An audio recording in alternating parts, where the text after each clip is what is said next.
আপনাদেরকে প্রীতি জানাচ্ছি, শুভেচ্ছা জানাচ্ছি, আবারও ঈদ মোবারক জানাচ্ছি।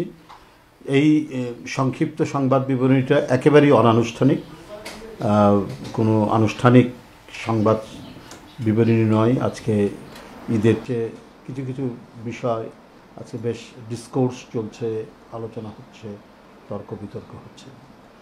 তো এই বিষয়গুলো আমাদের দলের পক্ষ থেকে পরিষ্কার করা হয়েছে, জাতীয় স্থায়ী কমিটির সভায়ও পরিষ্কার করা হয়েছে নির্বাচন প্রশ্নে, এবং এপ্রিলে নির্বাচন কেন সম্ভব নয় সে সম্পর্কে অত্যন্ত সুনির্দিষ্টভাবে এবং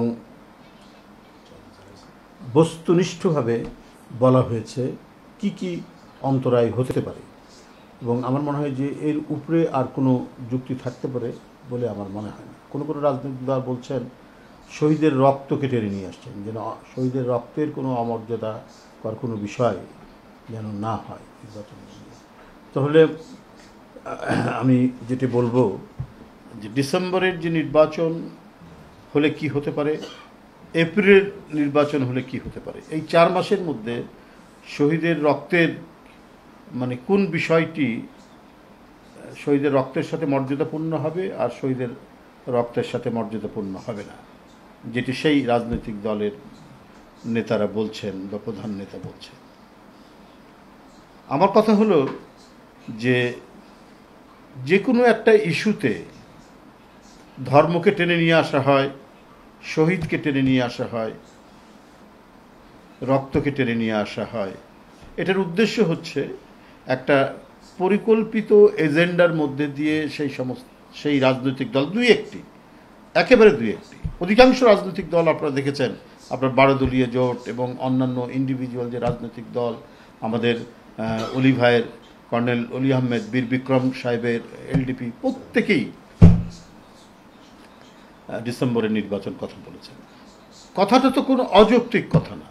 ডিসেম্বর শীতকাল, ডিসেম্বরের নির্বাচন আন্দোলন এগুলো যথেষ্ট জমে ওঠে এবং আমাদের দেশে নির্বাচন একটা উৎসব মুখর বিষয়।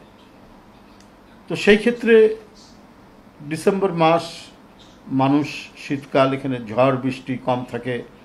আমাদের এই গ্রীষ্মমণ্ডলীয় দেশের কারণে শীতকালটা এখানে অনেকটাই কমফোর্টেবল, যদি খুব বেশি শীত না পড়ে। তো সেই ক্ষেত্রে আপনারা দেখেছেন যে পরিবারগুলোতে, আমাদের সমাজে বিয়ে শাদী সব কিছু হয় এই শীতকালে, কারণ এখানে ঝড় বৃষ্টি কম থাকে, ওয়েদারটা কমফোর্টেবল থাকে, এই কারণেই হয়। এবং অধিকাংশ নির্বাচন এই শীতকালেই হয়ে থাকে। এই একটা বিষয়। আর এপ্রিলে রোজা কেবল শেষ হবে, আবার 2 মাস 10 দিন পর কোরবানি। এই টাইমটাই হচ্ছে একটা ধর্মীয় অনুষ্ঠান, উৎসবের মধ্যে দিয়ে চলে যায়। আর এপ্রিলের ফার্স্ট হাফে যদি নির্বাচনের তারিখ হয়, তাহলে তো মার্চ মাসটা তো প্রায় গোটাটাই থাকবে রমজান মাস। তাহলে রমজান মাসে মানুষ এবাদত করবে, রমজান মাসে মানুষ সিয়াম সাধনা করবে, সারাদিন রোজা রাখবে। সারাদিন রোজা রেখে ওই গরমের মধ্যে কি নির্বাচনী প্রচারণা করা যায়? উৎসবের দুটো দিক, ঈদ এবং রোজা, এই যে ধর্মীয় এই সময় যে অনুষ্ঠানগুলি, এর আমেজ এক ধরনের, আর নির্বাচনী আমেজ আরেক ধরনের। তো এটা কিভাবে এটার সাথে সঙ্গতিপূর্ণ হয় এটা আমার জানা নাই।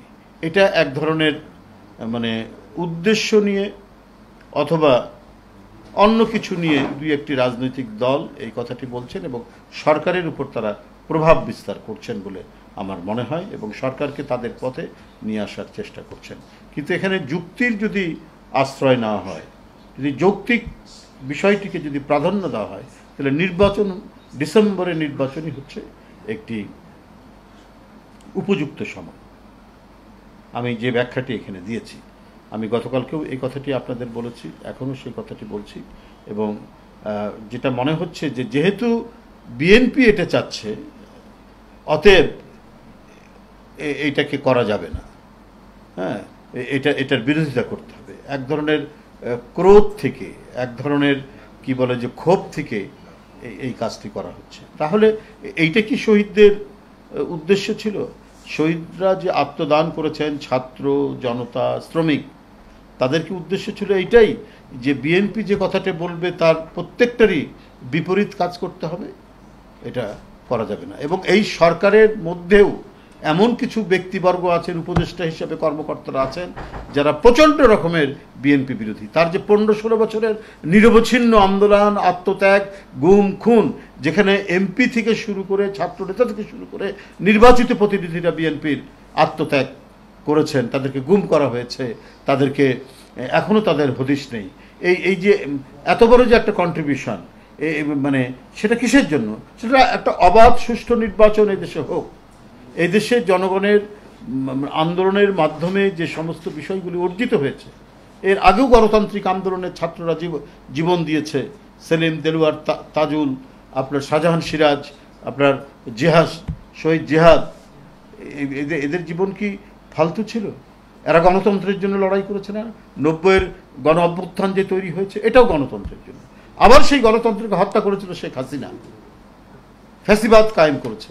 নিপীড়ন নির্যাতনের মধ্যে দিয়ে গণতন্ত্রের যে প্রতিষ্ঠানগুলো গড়ে ওঠার কথা, সবগুলোকে সে দুপায়ে একবারে দলন পীড়ন করে ধ্বংস করে দিয়েছিল। সেখান থেকে নিরবচ্ছিন্ন আন্দোলন আমরা করেছি দেশনেত্রী বেগম খালেদা জিয়ার নেতৃত্বে, আমরা করেছি বিএনপির ভারপ্রাপ্ত চেয়ারম্যান তারেক রহমানের নেতৃত্বে। তো সেটার মূল্য নাই, সেটাতে আপনার রক্ত ঝরেনি। আমরা অত্যন্ত মানে শ্রদ্ধার সাথে তাদের যে আত্মত্যাগ, বিশেষ করে জুলাই আগস্টে, সেটাকেও আমরা শ্রদ্ধার সাথে মেনে নিয়েছি। আমাদের সেই আন্দোলনের ধারাবাহিকতার একটা কালমিনেশনে উঠেছে যে জুলাই আগস্টের কি বলে যে আন্দোলন। তো 15-16 বছরের আন্দোলন এবং জুলাই আগস্টের আন্দোলন তো বিচ্ছিন্ন কোনো বিষয় না, একই সূত্রে গাঁথা। যে আমরা গণতন্ত্র চাই, আমরা অবাধ সুষ্ঠু নির্বাচন চাই, আমরা একদলীয় একমান্ত্রিক কর্তৃত্ববাদী ফ্যাসিবাদের শাসনের অবসান চাই। আমরা প্রত্যেকটা নাগরিকের তার যে অধিকার, সে অধিকার নিশ্চিত হয় আমরা করব। আমরা আমাদের ভোট দিতে গিয়ে কোনো গুন্ডা পান্ডা আমাদেরকে প্রতিহত করবে না। আমরা সেই ধরনের একটি মানে নির্বাচনী পরিবেশ চাই। এখানে দিনের ভোট রাত্রে হবে না, এখানে ভোট কেন্দ্রগুলোতে গরু ছাগল ঘুরে বেড়াবে না। এটাই তো হচ্ছে আমাদের চাওয়া। এই কারণে প্রত্যেকটি আন্দোলন, যখন ছাত্র জনতার আন্দোলনও তীব্র, সেখানেও বিএনপি অত্যন্ত সক্রিয়ভাবে সেখানে অংশগ্রহণ করেছে। আপনার সেখানে ছাত্রদলের ছেলেরা জীবন দেয়নি, সেখানে বিএনপি পরিবারের ছেলেরা জীবন দেয়নি। আপনার চট্টগ্রাম যে ওসমান গনি, সে ছাত্রদলের নেতা ছিল না। আপনার আমি একবার নাম ধরে বলে দিতে পারবো যে সমস্ত মুগ্ধর পরিবার, তার বাবা সে ছাত্রদলের নেতা ছিল। তা এরা সব বিএনপির পরিবার না? আজকে সস্তা একটা কি বলে যে করা, মানুষকে বিভ্রান্ত করার জন্য বলে দিলেন শহীদের রক্ত অমর্যাদা হয়, সেই ধরনের কাজ করা যাবে না। তাহলে আপনারা শেখ হাসিনার সাথে নির্বাচনে 86 সালে গেলেন কি করে? যে গণতান্ত্রিক আন্দোলন উপর ভিত্তি করে আপনার 90-এর যে সরকার হলো, সেই সরকারের বিরুদ্ধে আওয়ামী লীগের সাথে শেখ হাসিনার সাথে আপনারা নির্বাচনে গিয়েছিলেন কি করে? সেটাও তো আজকে মানুষের জিজ্ঞাসা এখনো পর্যন্ত রয়ে গেছে। আর কথায় কথায় ধর্মকে যুক্ত করে দেবেন, এগুলোও কিন্তু মানুষ মানে পায়। আমি সবচেয়ে বড় হচ্ছে 71 সালে এত লক্ষ লক্ষ মানুষের জীবন চলে গেল, সেইখানে আপনারা তাদের সাথে আপনারা কি করে বিট্রে করলেন, বেইমানি করলেন? তো এগুলো কিন্তু মানুষ জানে, এটা ইতিহাসের অংশ, জাজ্জল্যমান অংশ।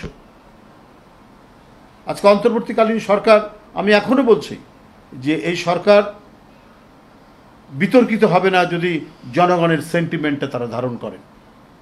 প্রকৃত সেন্টিমেন্ট যদি তারা ধারণ করে, তাহলে বিতর্কিত তারা হবেন না এবং মানুষ তাদের উপর আস্থা রাখতে চায়।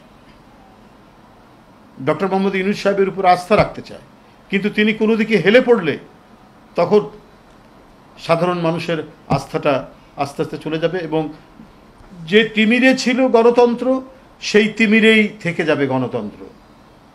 যদি কোনো দিকে হেলে পড়ে এবং কাউকে, কোনো রাজনৈতিক দলকে সংগঠিত করা, তাদেরকে বিশেষ সুবিধা দেওয়ার জন্য যদি সময় ক্ষেপণের উদ্দেশ্য হয়ে থাকে, তাহলে সরকার বিতর্কিত হবে। আমার মনে হয় ওই ধরনের বিতর্কিত পথ অন্তর্বর্তীকালীন সরকার নেবে না, কারণ এই সরকারের তো এখনো অনেক কিছু করার বাকি আছে এবং অনেক কিছু করার ছিল এই সময়ের মধ্যে। সময় তো কম গেল না, 10 মাস 11 মাস হয়ে গেল, অনেক তো ছিল। আমি যে সব কিছুই যে খারাপ হয়ে গেছে, ব্যর্থ, সেটা বলবো না। কিছু কিছু ভালো কাজ আছে, আমি এটা অস্বীকার করব না, কিন্তু আরও বেশি ভালো কাজ করার প্রয়োজন ছিল। এই যে কোরবানি ঈদ হয়ে গেল, এই কোরবানি ঈদের মধ্যে মানুষ কি খুব সুখে শান্তিতে ঈদ করতে পেরেছে? চাঁদাবাজির দৌরাত্ম্য ছিল না, আর খুব পরিকল্পিতভাবে চাঁদাবাজিটা, সরকার তো আপনার হাতে, পুলিশ আপনাদের